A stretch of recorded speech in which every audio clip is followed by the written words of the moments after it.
한 달 가까이 계속되고 있는 폭염과 열대야로 온열 질환자가 속출하고 있는 가운데 코로나19까지 기승입니다.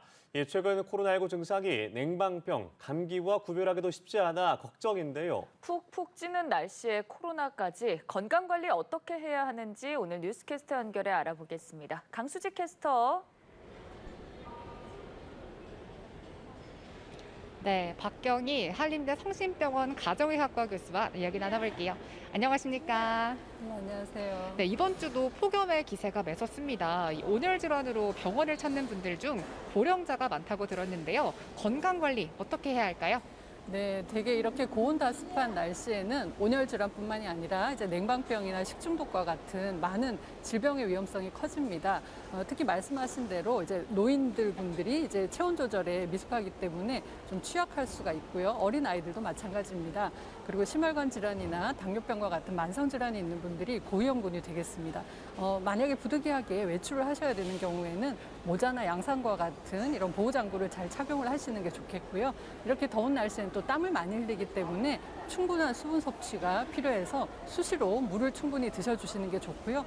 과일이나 채소 같은 것들은 비타민과 무기질 그리고 수분이 많기 때문에 잘 활용해 주시면 좋습니다. 네, 온열 질환에 걸렸을 때 의심해 볼 수 있는 증상이 있을까요? 네, 대개는 온열 질환은 우리가 소위 더위를 먹었다고 하는 가벼운 증상부터 시작해서 이제 열사병처럼 심부 체온이 40도 이상 되고 혼수 상태에 이르기까지 하는 심각한 질환이 아주 매우 다양한 증상이 있습니다.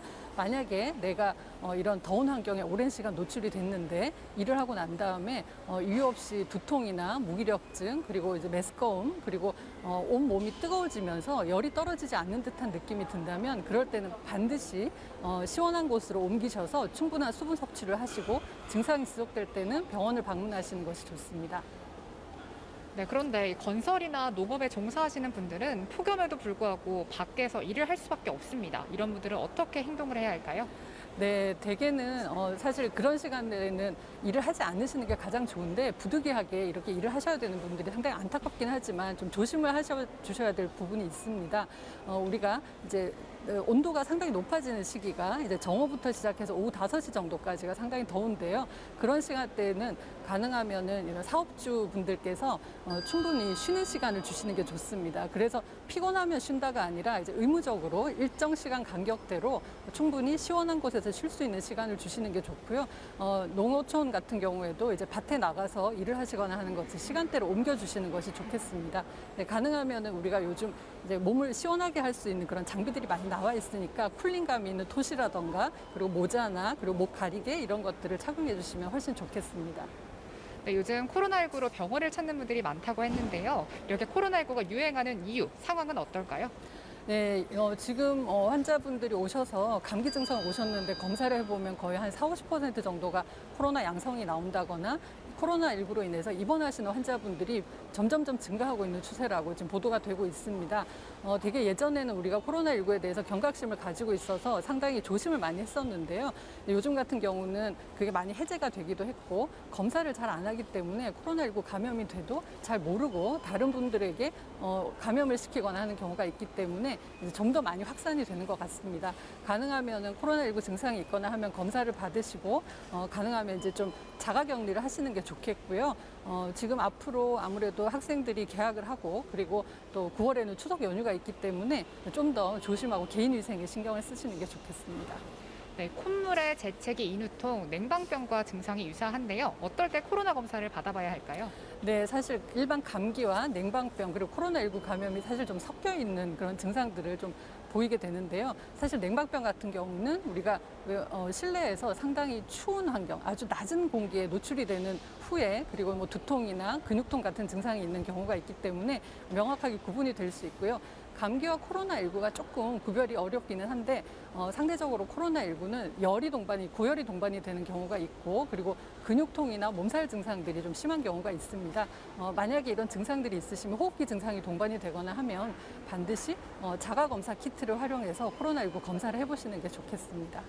네, 그런데 이제는 코로나 검사도 유료고 코로나에 걸려도 회사의 눈치도 보이고 돈도 제대로 받을 수 없기 때문에 숨기는 사람들도 많은 것 같습니다. 네, 네. 코로나에 걸렸을 때는 어떻게 해야 되는지도 알려주시죠. 네, 만약에 내가 호흡기 증상이 있어서 검사를 했는데 코로나19 검사가 키트에서 양성이 나오거나 했다면 사실은 충분히 한 2, 3일 정도는 쉬시는 게 좋습니다. 왜냐하면 우리가 증상을 느낄 때는 열이 나거나 몸에 아주 심한 증상들이 있기 때문에 일의 효율성도 떨어지게 돼서 사실 직장에서도 한 2, 3일 정도 휴가를 주시는 게 좋고요. 이게 또 다른 의미로는 아무래도 밀집된 환경에서 밀폐된 환경에서 많은 사람들이 같은 공기를 공유하다 보니까 코로나19 환자가 있으면 직장의 모든 사람들이 다 감염이 되는 문제가 있습니다.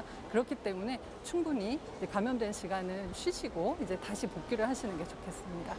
네, 마지막으로 10월부터 백신 접종이 시작이 됩니다. 그 전까지는 어떻게 예방해야 하는지도 알려주시죠. 네, 코로나19를 포함한 각종 감염성 질환의 가장 중요한 원칙은 손 씻기입니다. 손 씻기와 같은 개인 위생을 지키셔야 되기 때문에 외출 후라던가 사람이 많이 모여 있는 곳에서 이제 오거나 하게 되는 경우에는 반드시 손 씻기를 해주시는 게 좋고요. 코로나19 증상이나 이런 게 있을 때는 마스크를 쓰시는 것이 서로에게 전파되는 것도 막아주고 그리고 내가 전파되는 것도 막을 수 있기 때문에 이제 마스크나 손 씻기 수칙을 잘 지켜주시는 것이 가장 좋겠습니다. 네, 오늘 말씀 고맙습니다. 지금까지 출근길 인터뷰였습니다.